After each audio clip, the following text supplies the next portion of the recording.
Hello friends, कैसे हैं आप लोग। आपके अपने यूट्यूब चैनल बागनाथ क्लासेस में आपका बहुत बहुत स्वागत है। दोस्तों, इंडियन पॉलिटी में फिर मैं आप लोगों के सामने एक महत्वपूर्ण टॉपिक लेके आया हूँ।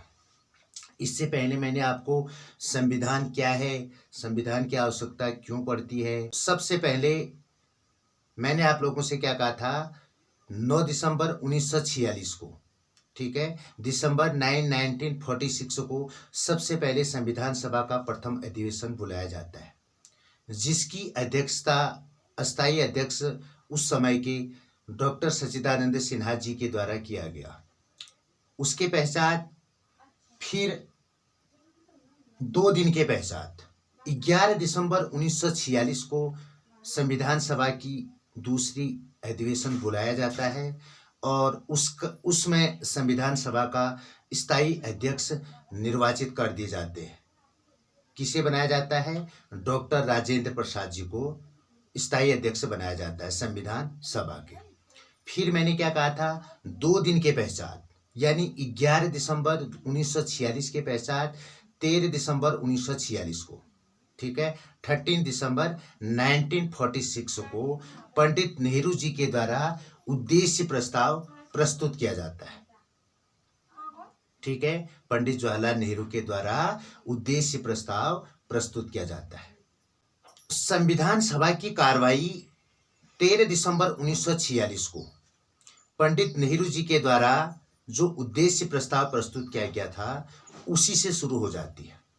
ठीक है, और 22 जनवरी 1947 को, 22 जनवरी 1947, ठीक है, 22 जनवरी 1947 को जब उद्देश्य प्रस्ताव को स्वीकृति मिल जाती है, ठीक है, 22 जनवरी 1947 को उद्देश्य प्रस्ताव को स्वीकृति मिलने के पश्चात बहुत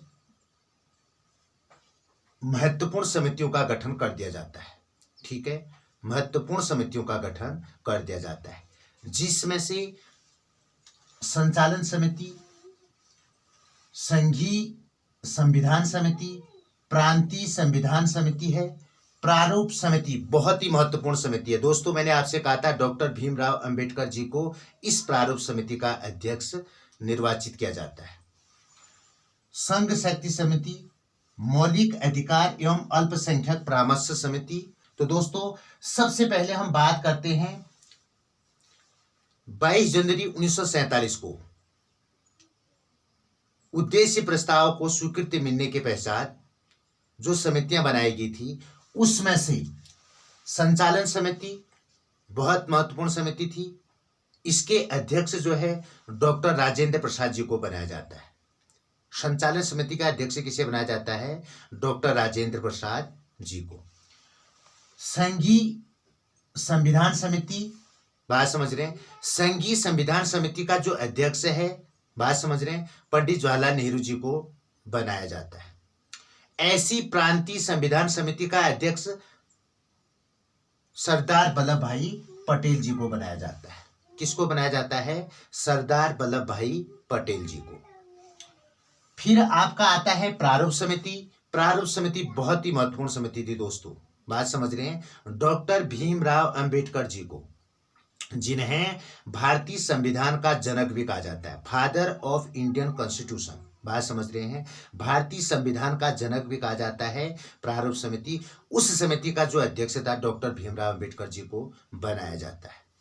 इसके बाद हम बात करते हैं मौलिक अधिकार, संघ शक्ति समिति की, बात समझ रहे हैं, संघ शक्ति समिति, संघ से संबंधित जो भी है, बात समझ रहे हैं, चाहे संघीय संविधान समिति है या संघ शक्ति समिति है, इसका जो अध्यक्ष है दोस्तों वो पंडित जवाहरलाल नेहरू जी को ही बनाया जाता है, बात समझ रहे हैं। तो संघीय शक्ति समिति के अध्यक्ष कौन थे? पंडित जवाहरलाल नेहरू। मौलिक अधिकार एवं अल्पसंख्यक परामर्श समिति, ठीक है, मौलिक अधिकार एवं अल्पसंख्यक परामर्श समिति जो है दोस्तों, इसके जो अध्यक्ष हैं वह सरदार वल्लभ भाई पटेल जी को बनाया जाता है। ठीक है, इस समिति को 2 उप समितियों में बांटा गया था, बात समझ रहे हैं। एक समिति थी मौलिक अधिकार उप समिति, क्या थी? मौलिक अधिकार उप समिति। जिसके मुखिया जो थे JB कृपलानी जी को बनाया जाता है। किसको बनाया जाता है? JB कृपलानी जी को बनाया जाता है। और दूसरा जो मौलिक अधिकार और अल्पसंख्यक परामर्श समिति की जो दूसरी उप समिति बनाई गई थी दोस्तों, वह थी आपकी अल्पसंख्यक परामर्श समिति। बात समझ रहे? अल्पसंख्यक परामर्श उप समिति। और इसके जो मुखिया है वो HC मुखर्जी को बनाया जाता है। किसको बनाया जाता है? HC मुखर्जी जी को बनाया जाता है। राष्ट्रध्वज संबंधी तदर्थ समिति, इसके अध्यक्ष किसे बनाया जाता है? डॉक्टर राजेंद्र प्रसाद जी को बनाया जाता है। ठीक है दोस्तों, इसको आपने नोट कर लेना है, इसको नोट डाउन करना बहुत जरूरी है। ठीक है, आप लोगों ने इन तथ्यों को याद रखना है। क्या कहा मैंने? जो संचालन समिति थी उसके अध्यक्ष किसको बनाया गया? डॉक्टर राजेंद्र प्रसाद जी को बनाया गया। बात समझ रहे हैं? किसको बनाया गया? डॉक्टर राजेंद्र प्रसाद जी को। संघीय संविधान समिति के अध्यक्ष किसको बनाया गया था? पंडित जवाहरलाल नेहरू को। बात समझ रहे हैं? किसको बनाया गया? पंडित जवाहरलाल नेहरू जी को बनाया जाता है। जवाहरलाल नेहरू जी को बनाया जाता है। प्रांतीय संविधान समिति के अध्यक्ष कौन थे? बहुत ही इंपॉर्टेंट है, सरदार वल्लभ भाई पटेल। सरदार वल्लभ भाई पटेल। बात समझ रहे हैं? सरदार वल्लभ भाई पटेल। प्रारूप समिति के अध्यक्ष कौन थे? बहुत ही इंपॉर्टेंट है, मैंने आप लोगों से कहा था जिन्हें भारतीय संविधान का जनक कहा जाता है, फादर ऑफ इंडियन कॉन्स्टिट्यूशन, किसे कहा जाता है? Doctor BR Bhimrao. ठीक है, डॉक्टर BR भीमराव अंबेडकर। भीमराव अंबेडकर जी को बनाया जाता है। बात समझ रहे हैं? इसके बाद आता है संघ शक्ति समिति। संघ, देखो इसको याद करने का एक ट्रिक्स है हमारे पास। ट्रिक्स क्या है? जितने भी संघ से संबंधित होगा, बात समझ रहे हैं, संघ से संबंधित जो भी है वो पंडित जवाहरलाल नेहरू जी के पास होता है। ठीक है, तो आप क्या कह सकते हैं? संघ शक्ति समिति के अध्यक्ष कौन थे? पंडित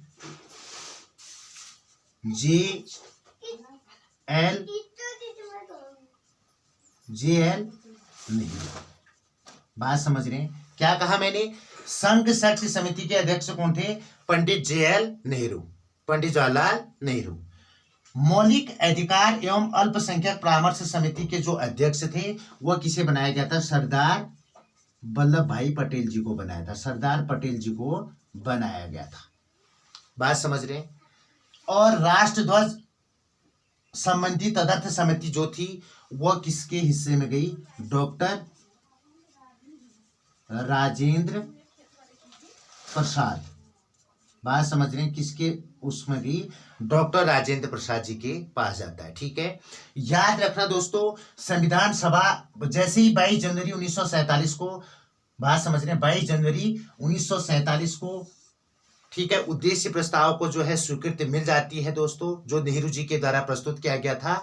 तो उसके बाद जो है संविधान सभा की प्रमुख समितियों का गठन किया गया और गठन के पश्चात उनके अध्यक्ष अलग अलग व्यक्तियों को बनाया गया। ठीक है, तो इसमें क्या है? सबसे पहले संचालन समिति है डॉक्टर राजेंद्र प्रसाद। ये वही व्यक्ति हैं जो भारत के प्रथम राष्ट्रपति आगे जाके बन जाते हैं। ठीक है, संघीय संघ समिति, संघीय संविधान समिति या क्या कहते हैं, जो भारत के प्रथम प्रधानमंत्री थे, कौन? नेहरू। ठीक है, ये वाला भी देखो, ये वाली समिति भी संघीय संविधान समिति भी और संघ शक्ति संविधान भी समिति भी।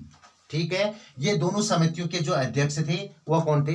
पंडित जवाहरलाल नेहरू थे। बहुत आसान तरीका है, बिल्कुल भी आपको परेशान होने की जरूरत नहीं है। ठीक है, और यहाँ पर अगर हम बात करते हैं प्रांतीय संविधान समिति की, देखो प्रांतीय संविधान समिति और मौलिक अधिकार अल्पसंख्यक से संबंधित जो भी है वह किसका है? सरदार वल्लभ भाई पटेल जी को। ये सरदार वल्लभ भाई पटेल जी को आपको पता है आयरन मैन ऑफ इंडिया भी कहा जाता है। भारतीय लौह पुरुष भी कहा जाता है। बात समझ रहे हैं, एकता दिवस के रूप में हम मनाते हैं। बात समझ रहे हैं, आप लोगों को पता है, इसके बारे में फिर हम आप लोगों को बाद में चर्चा करेंगे, ठीक है। अरे बात समझ में। तो सरदार वल्लभ भाई पटेल जी देखो बहुत ही महत्वपूर्ण व्यक्ति होते हैं। जितने भी देशी रियासत थे सबको जो है विलय करने का काम किया था इन्होंने, ठीक है। भारत राज्य में मिलाने का पूरी कोशिश की थी और सफल भी हुए थे। बात समझ रहे हैं, जितने भी देशी रियासत है, देखो पूरा देश जो था अलग अलग रियासतों में बटा था, तो उन रियासतों को एक करने में, रियासतों के एकीकरण में सबसे महत्वपूर्ण व्यक्ति कौन है? सरदार वल्लभ भाई पटेल जी है। बात समझ रहे हैं, अगर पटेल जी ना होते तो एकीकरण करना बहुत मुश्किल होता। बात समझ रहे हैं, तो सरदार वल्लभ भाई पटेल जी को दोस्तों प्रांतीय संविधान समिति तथा मौलिक अधिकार और अल्पसंख्यक परामर्श संबंधी जो 2 समितियां थी, इन 2 समितियों की जिम्मेदारी जो है सरदार वल्लभ भाई पटेल जी को दी जाती है। अब हम बात करते हैं राष्ट्र ध्वज संबंधी तदर्थ समिति जो थी, यह डॉक्टर राजेंद्र प्रसाद के पास होती है। तो दोस्तों 1 2 3 4 5 6 7 समितियां होती हैं। कितनी समितियां हैं? 7 समितियां। आपको ज्यादा परेशान होने की जरूरत नहीं है। जो 6ठी वाली समिति है, मौलिक अधिकार और अल्पसंख्यक परामर्श संबंधी जो समिति है, इसको 2 उप समितियों में बांटा गया है। एक समिति है आपका मौलिक अधिकार, बात समझ रहे हैं क्या? मौलिक अधिकार उप समिति। मौलिक अधिकार, ये मौलिक अधिकार, इसके 2 हिस्से हैं। मौलिक अधिकार उप समिति, मैं लिख देता हूं यहां पर, आप समझ जाना। मौलिक अधिकार उप समिति, उप समिति ये किसके पास है? जेबी कृपलानी जी के पास था। किसके पास था? जेबी कृपलानी जी के। और जो आपका अल्पसंख्यक परामर्श उप समिति थी, बात समझते हैं, मैंने क्या कहा? अल्पसंख्यक परामर्श उप समिति जो थी, उसके जो जिम्मेदारी थी वह HC मुखर्जी को दी गई थी, ठीक है। अल्पसंख्यक वाला जो था उप समिति, जो अल्पसंख्यक उप समिति थी दोस्तों, वह किसको दिया था? HC मुखर्जी को दिया था, मुखर्जी को दिया था। बात समझ रहे हैं। और जो मौलिक अधिकार उप समिति थी, ये किसको दिया था? जेबी कृपलानी जी को। देखो आज हमने क्या क्या पढ़ा? संविधान सभा की जो प्रमुख समितियां थी और उनके अध्यक्ष को। और दोस्तों जो हमारे नए साथी हैं वो हमें सब्सक्राइब करना ना भूलें और बेल आइकन अवश्य दबाएं, जिससे आप लोगों को हमारी नई नई वीडियो की नोटिफिकेशन प्राप्त हो सके। और बहुत ही इंपॉर्टेंट है, हर परीक्षा में, हर कंपटीशन एग्जाम में, चाहे वो स्कूल एजुकेशन हो या कोई भी कंपटीशन एग्जाम, आप लोगों को जो है इसको बड़े ध्यानपूर्वक फर्स्ट से लेकर लास्ट तक देखना है और महत्वपूर्ण तथ्यों को नोट डाउन करना है, ठीक है दोस्तों। और इसके बाद मैं नेक्स्ट वीडियो के साथ फिर आप लोगों के साथ मिलते हैं। तब तक के लिए धन्यवाद। जय हिंद, जय बागनाथ।